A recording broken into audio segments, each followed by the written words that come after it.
Bueno, le tenemos un recuento de la actividad legislativa realizada en el Senado de la República a lo largo de los 3 años de esta 62ª legislatura. Juan Pablo Guerrero nos amplía. El pasado 30 de abril concluyeron los periodos ordinarios de la Cámara de Senadores de la 62ª legislatura. Trascendentes reformas fueron aprobadas, las cuales transformaron diversas áreas de la vida nacional como el sector energético, educativo y laboral. Entre ellas se encuentran las siguientes: reforma constitucional en materia energética y su legislación secundaria. Reforma constitucional en materia educativa y su legislación secundaria. Reforma constitucional en materia de transparencia y su legislación secundaria. Reformas constitucionales para establecer el Sistema Nacional Anticorrupción. Reforma constitucional en materia de disciplina financiera de estados y municipios. Reforma constitucional para facultar al Congreso a legislar en materia de desaparición forzada y tortura. Reforma constitucional rumbo a la reforma política del Distrito Federal. Reforma constitucional en materia de competitividad. Legislación secundaria de la reforma político-electoral avalada en 2012 por la 61ª legislatura. Ley de amparo y el Código Nacional de Procedimientos Penales.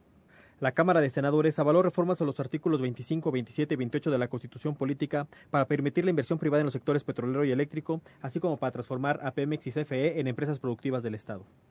Textualmente se plantea señalar que en cualquier caso, los hidrocarburos en el subsuelo son propiedad de la nación y así deberá afirmarse en las asignaciones contractuales posibles. Con respecto a las modificaciones que se plantean al artículo 28, destaco a ustedes la propuesta de afirmar como áreas estratégicas de la economía.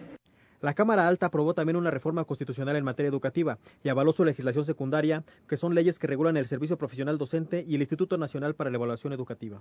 Se establece que es la autoridad quien mediante mecanismos de evaluación y de concurso va a poner los procedimientos de ingreso, permanencia y promoción del personal académico, del personal docente.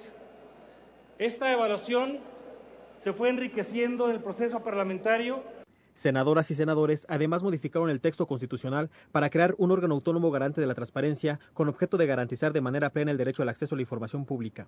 Se plantea un mandato a las entidades federativas para homologar el establecimiento de órganos locales de combate a la corrupción, los cuales tendrán plena autonomía.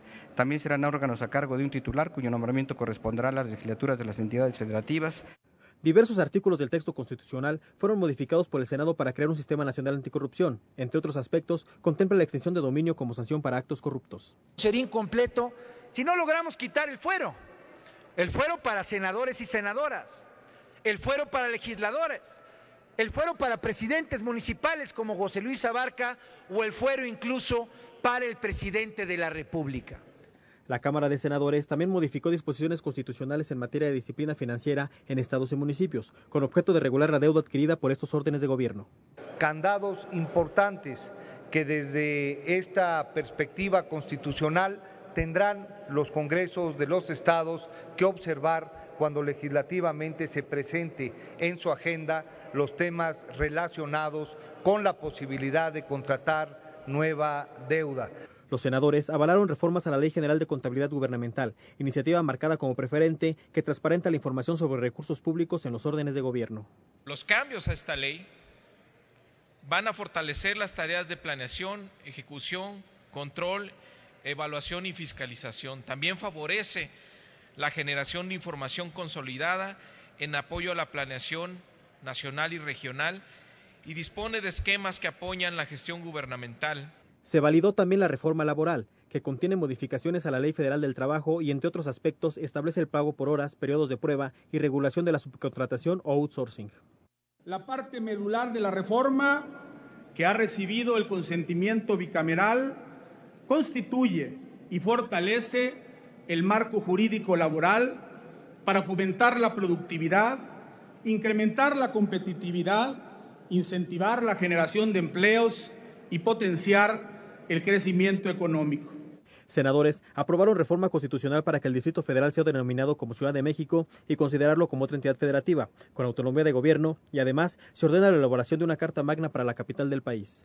Habrá asuntos que no resolvimos en esta reforma que puede resolver el propio Congreso Constituyente, no solamente de las facultades y atribuciones de las alcaldías y sus consejos, sino, por ejemplo, el establecer el referéndum ciudadano para que sean los capitalinos y las capitalinas quienes puedan avalar y ratificar la Constitución que surja de ese Congreso Constituyente.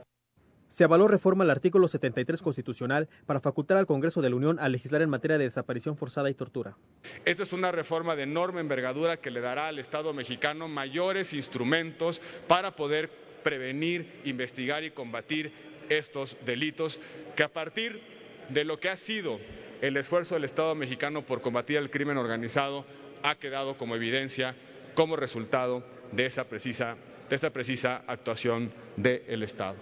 Durante los 3 años de la 62ª legislatura, la Cámara de Senadores aprobó 7 reformas constitucionales, 7 nuevas leyes, 112 reformas a otros ordenamientos vigentes, 28 instrumentos internacionales fueron ratificados, 140 nombramientos de funcionarios, 26 embajadores, 4 cónsules generales, 592 iniciativas se presentaron en tribuna, así como 883 proposiciones con punto de acuerdo.